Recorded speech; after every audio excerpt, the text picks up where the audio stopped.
everybody, it's me, Greensun Games. We're in Space Engine. What nebula is this? That's the Crescent Nebula. And let's see if it's procedurally. No, it's a real object. So what we're gonna do, let's go to our mighty solar system. Sun.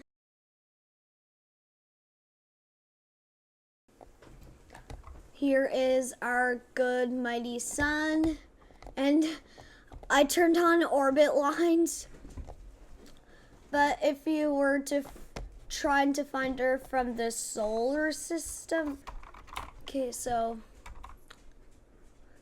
you'll want one velocity of, once you're this far out, maybe like that far, fast, or even like that, go back.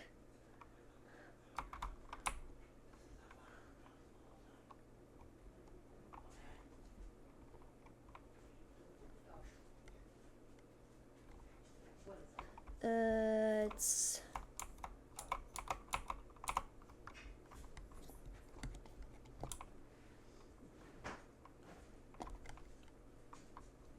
the silly me. It is this one right here. And if you did not know this, I even have a mod that gives Earth rings. You can see there. The planetary barycenter is that little like diamond thing. And here's planet Earth. You can see it's temperate marine Terra. Okay. And yeah, you can see like the grass and stuff. And we're going real time speed. So okay. So actually, if you did not know,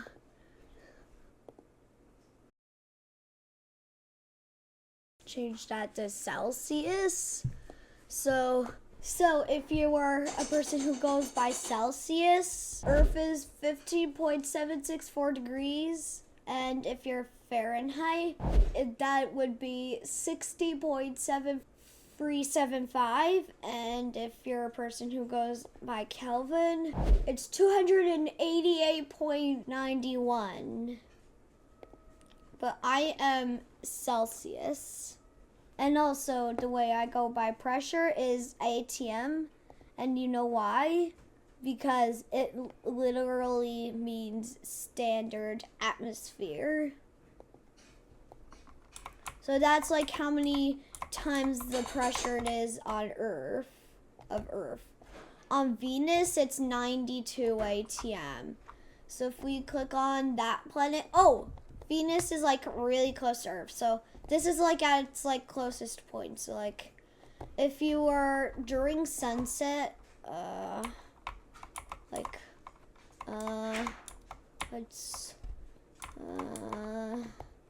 what country? So this right here, I think is Colombia. Those rings in the background. But we can turn off our clouds. Of course, we have like this orange sunset. But that one right there, that planet is Venus. That's another planet, not a star. I don't know why I'm not able to see it. Probably because of our orbit lines. If we turn on clouds and atmosphere,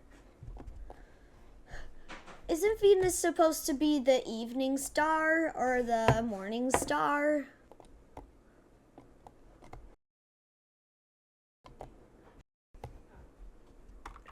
Yeah, there it is.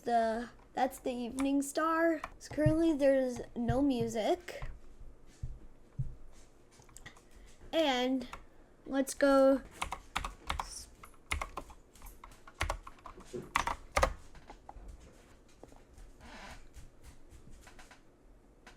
Okay, so actually, if you did not know, there is a planet called WASP-12b that orbits very, very, very close to its star. And it says it's a Taurid Jupiter.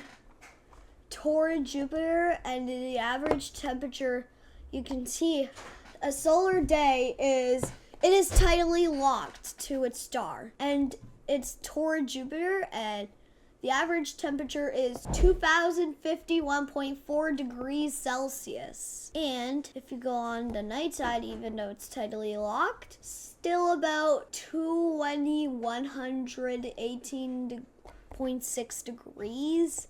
If we go at the poles, that's going to be its coldest point. Yeah, good place to live. Where it's a torrid 1977.9 degrees Celsius. Actually, that's very bad. Even though it's tidally locked, it's still very hot on the dark side. And if you did not know, once you see WASP-12b orbiting the star, I don't know if you can see right now, but if we put it in HDR lighting, this is not our realistic lighting, but you may be able to see it like a trail. You can see like there's that like blue comet trail because, yeah, you can see like it's shooting off like a whole bunch of fragments. Very unfriendly planet. And so what's our atmosphere? What's our composition? So that's there's hydrogen, helium, and methane. There's a little bit of methane in there. Is CH4 methane?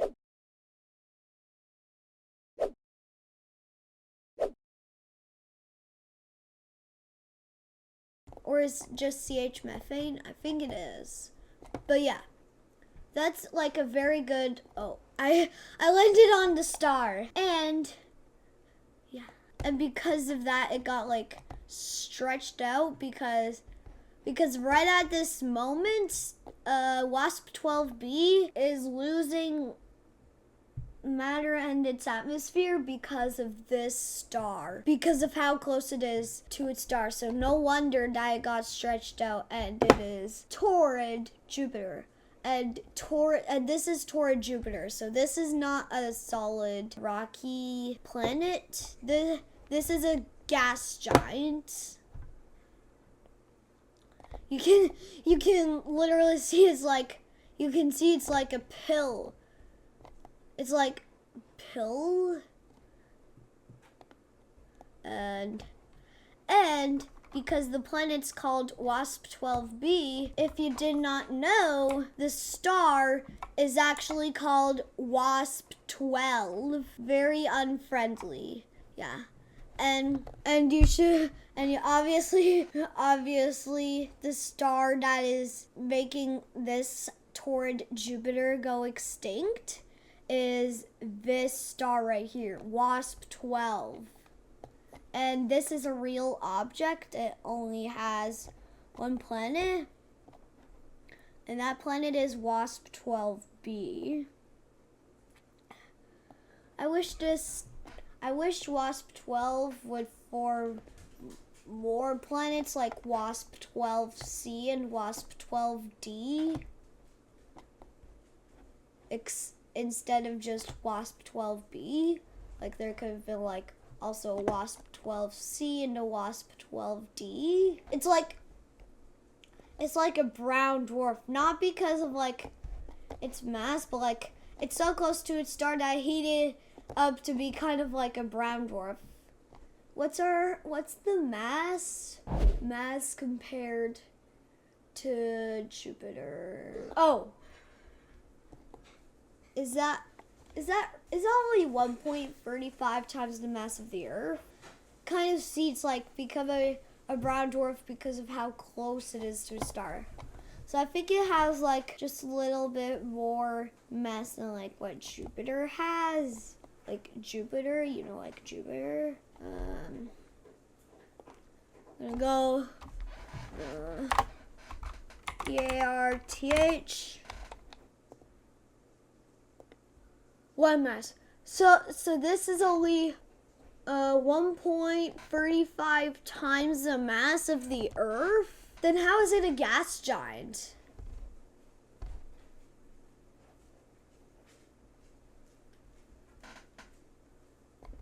How's it a gas giant if only has like a little bit more mass than the Earth? Or is it the same mass as Jupiter? I'm not really sure.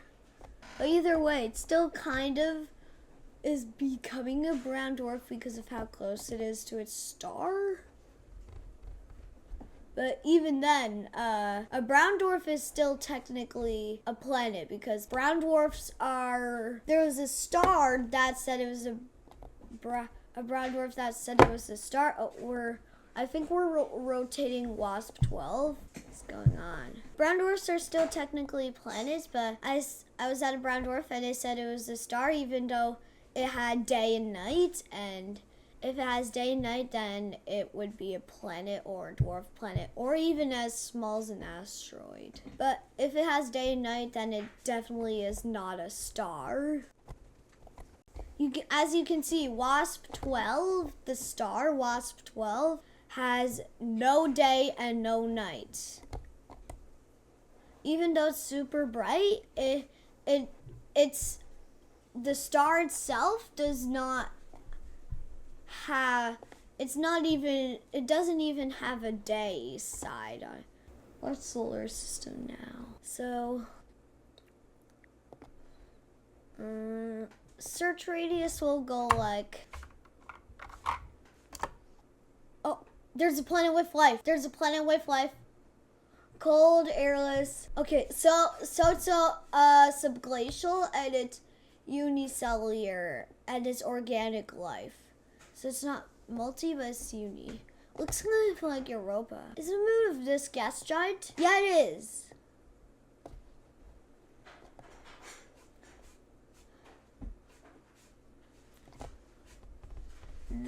You can see like the planet's reflection is so bright that, like, let's compare it to day. So this is what it looks like on day, and let's go over to the other side. That's the day compared to just the planet's reflection. What star is that? It's a red dwarf. You know, this one's procedurally generated because it has RS. Yeah, it's procedurally generated. What about that one? That one's a real object. Why is it so oval?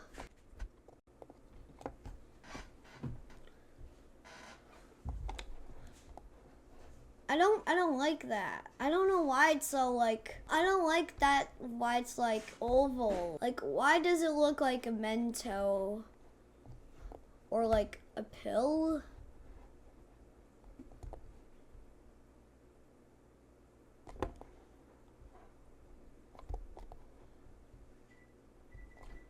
This is an oval-shaped star. It does not have any planets, but I think this star has an atmosphere because I've seen a lot of red dwarfs having an atmosphere.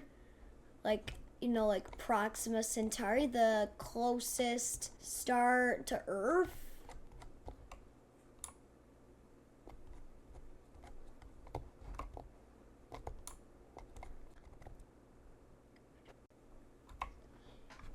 Oh, it's like really deformed. You can see like how lumpy everything is. That's like so deformed. Like extremely deformed. Let's go in the lighter areas. So these are not one of the R Tauri /66 Tauri /HIP space 22522 /HD space 27820 spots. It looks about the same. Yeah, you can. Even this star has an atmosphere. I don't even know why a star would form so like ovally.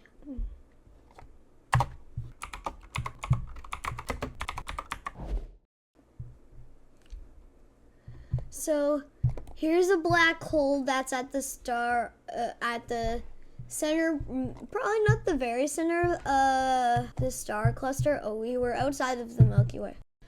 This is closer to the center than like what the sun is to Earth. What nebula is that?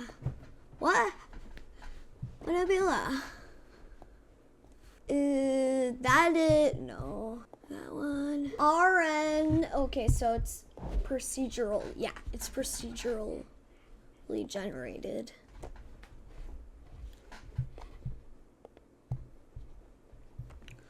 In reality, the black hole would not be bright at all, so.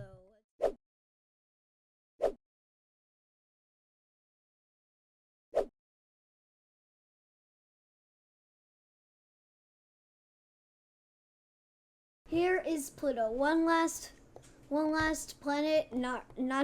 That's not a planet. We'll look at Pluto and Charon, and that's it, because the video's been going on for 50 minutes, almost 46. So we'll land here on everybody's favorite dwarf planet. You know, I don't care about Pluto.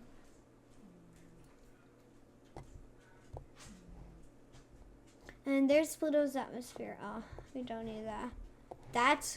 That's more like it. And there's Charon.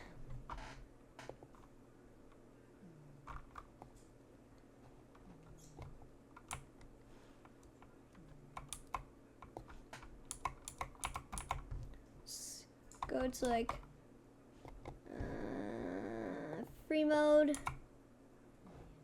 Yeah, this is what the surface of Charon looks like in this like more golden areas. And let's go to Charon, like right here. It does not have like that tiley place. So like if I were to vacation on Charon, 47, 10 minutes, I would go, me personally, if I wanted vacation on Charon, I'd go like right in this area. Charon doesn't have an atmosphere, but Pluto does. So thanks for watching. If any of you guys have suggestions for me to go to other places in Space Engine for my next video, put them in the comments below. Thank you for watching. Hope you enjoyed. Bye bye.